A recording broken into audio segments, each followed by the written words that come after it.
In this video, we'll be talking about a very powerful system that has several states on the verge of severe weather outbreaks. On the contrary, we can see up to a foot of snow across the northern plains from Winter Storm Atticus, as winter storm warnings have already been issued. Hello everybody, hope you're all having a great Friday, getting ready to kick off the weekend here.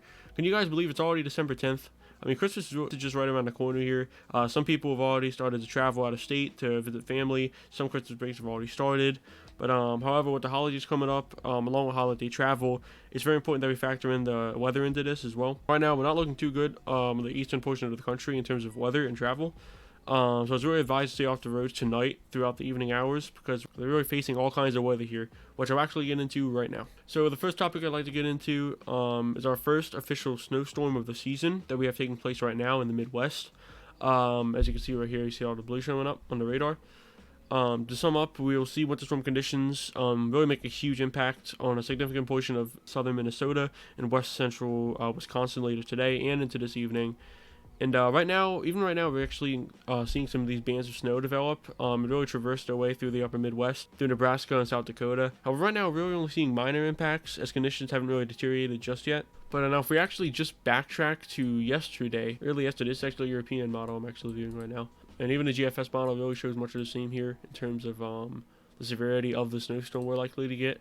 You can see here it also presents what I'm about to refer to right now, which is actually how the system really began forming in central Colorado and those Rocky Mountain regions, delivering a lot of snow to those areas due to a surface low that actually developed, as you can see right here, placed at around 1,000 millibars, which is really the same parenting component that we have carrying this system through the Midwest, bringing snow that's likely to fall tonight, and of course severe weather.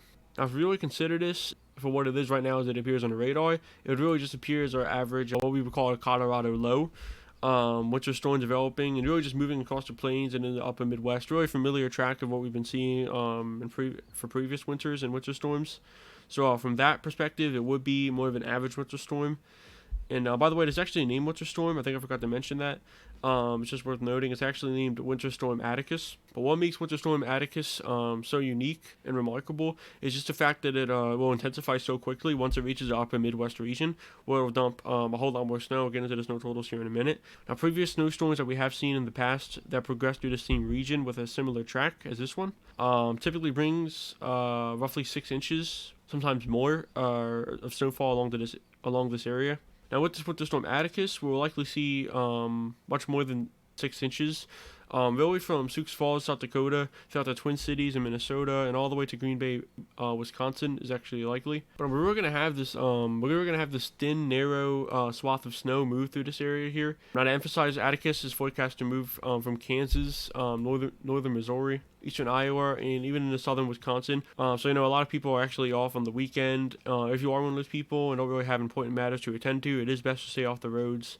I mean, it still could be coming down at such a rapid rate at this point of what we've been seeing through these models, possibly up to 10 inches in total. It will be beyond difficult for snowplows to just sweep it off the road, as you may expect. Another cool aspect of the storm is really the strength of the forcing and instability in the atmosphere due to this contrast of masses of air. So a lot of front-induced lift is actually present here, which is one of the main mechanisms needed to really intensify and get a storm rolling like this one, like Winter Storm Atticus, which really doesn't even just relate to snowstorms, although it is more rare with them. Even severe weather, which is more of a common result of events like these. Foreshadowing. Now, to add on, Atticus appears to be very dynamic with several weather elements coming together here to develop this type of scenario, which is more or less rare for a snowstorm such as this for a variety of reasons I'm not really going to get into right now, otherwise this video may be another 10 minutes. But whenever you really have signs of this kind of instability and lift, snowfall rates can really increase significantly, precisely like a storm like this, with really the best chances between 4 to 11 o'clock this evening.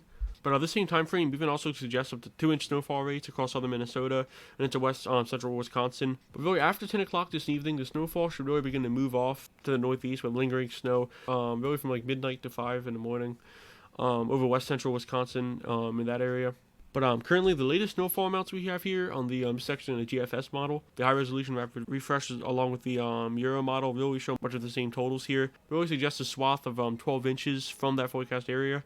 Due to the rapid intensification and the elements available, I wouldn't really even be surprised if we see totals near 15 to 18 inches in some areas before the snow really alleviates into the morning hours. Now, all the wind speeds and wind gusts will increase later today as the surface low moves closer to the area. Prolonged blizzard conditions are not expected.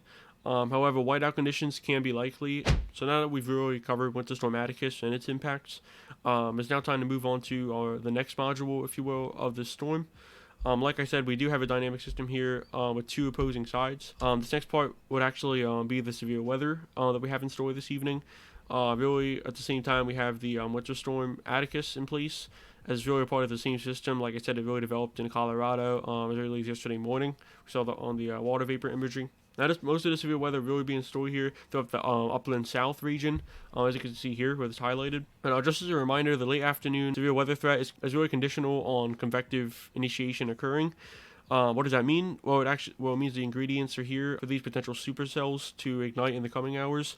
Very exciting for December, to say the least. We're talking about supercells and tornadic activity here. Now, the severe weather potential actually continues to increase, as we already have a moderate risk for a great portion of southeastern Missouri, southern Illinois, western Tennessee, and northeastern Arkansas. This increase in severe activity is really the same reason we have an increase in snow activity in tandem with Atticus, which is continued lift in the atmosphere, which is essentially the rise of warmer air upon colliding with cooler air, which in turn sinks. Now, in this instance, its ascent is really provided by the approaching shortwave trough here, which is really just a dip in the atmosphere that may be able to see it here on the Euro model. You see these blue dotted lines here. Now, the way it is shaped, it almost has like a horseshoe shape. This basically indicates a trough in the atmosphere, which really brings in a lot of cooler air. If you even look here on the temperatures, you see if we fast forward here, we get a lot of these cooler temperatures really sweeping in once this trough passes through. You can even see right here, we do have a contrast with warmer air in the 70s. And just on the other side, we have temperatures into the 40s. That right there can definitely cause some severe activity, although this isn't really the area we're going to see the severe activity tonight, as we don't have enough elements available. But as you can see here, we do definitely have that contrast in temperature. But really, it's this area right here, really about here where western Tennessee is and southeastern Missouri. You see here, we do have this front here, this shortwave trough in place, of course, leading that low pressure system, also pushing in a lot of snow into the upper plains as well, throughout South Dakota, Minnesota, even portions of northwestern Iowa, and of course a large portion of Wisconsin. You can see they're already submerged in 20-30 degree weather, because they're in the they're pretty much already embedded within this trough here, this shortwave trough we have in place. And then, of course, some of these areas that we see are going to get some of the more severe activity, really on the front line of the trough here, which are still experiencing that warmer weather. But once time passes on throughout the night, you can see that front passes through, and then and then the temperatures dip into the 40s and 50s. So you can see that's really what's blamed for much of this severe weather, that component right there. Now, this shortwave trough will really bring cooler air to areas that are already thriving with these warmer temperatures, as I just showed you. Now, as you see here on the high-resolution rapid refresh model, you can see here in the area that we're watching that had the moderate risk. We really won't see some of these severe storms that are expected to develop really not until 7 to 10 o'clock tonight, as the radar is showing us right now. Moving east, northeastward. And the type of storms that we will be seeing in this area, especially highlighted in the red, is known as the moderate risk, which are really commonly known to bring storms known as supercells, which is really a reminder that we do not only see this type of severe and tornadic weather in the spring months when severe weather season is in place and active, as here we are in December seeing the same type of weather. So it's really can still be available in some of these areas, especially in the southeast. All year long, really. But the main threats this evening for the forecast area, as you see, I'll show you here in the forward panel. Main threats this evening for the forecast area will really be damaging winds, large hail, and of course the potential for nighttime tornadoes, some of which may be on the upper scale and very strong, meaning it is utterly crucial to have a method of receiving weather updates and warnings as you're sleeping, because you may need to get to the safest level of your home as soon as possible. You may even be sound asleep, completely impervious to an EF3 tornado that could be in your area. Although it is rather unlikely and you may feel the odds are not against you, it's still very important that you have a way of knowing what kinds of warnings are in effect. Didn't mean to scare you guys, but it's very important that you know that. Now, some models even suggest that the initial wave of supercells, such as the NAM model, will be followed by a line or a broken line of organized storms along or ahead of the cold front overnight. Parameter space remains favorable for these embedded supercells, so the potential for damaging winds and tornadoes looks to continue for much of the night, even into the early morning hours. This storm is actually really expected to clear the southeastern counties of the forecast region, likely around the early morning, like early morning hours, really around sunset. Is looking like the best estimated time here.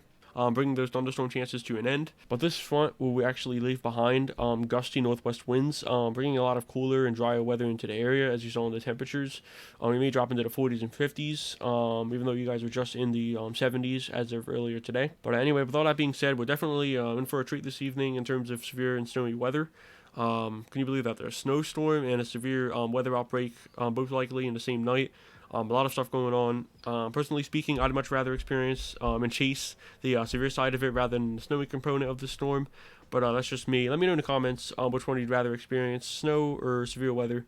With the exception of tornadoes, of course. Although they may be very fascinating for some people like myself, they're very destructive too, and I'd hate to see any towns devastated by one, especially considering it would be a nighttime and dark. So anyway, guys, that's about it for this video. I'll try to keep you updated on my Instagram page, which is actually now known as radar_Ryan_, as I did actually just change my username on there as well as here on YouTube. That's what I'll be known as from now on. Just kind of getting bored of Weatherman 315, now known as Radar Ryan. So anyway, if you did enjoy this video, be sure to leave a like. If you do enjoy the content that I make here on the channel, please also consider subscribing as well. And with all that being said, I'll see you guys in the next one.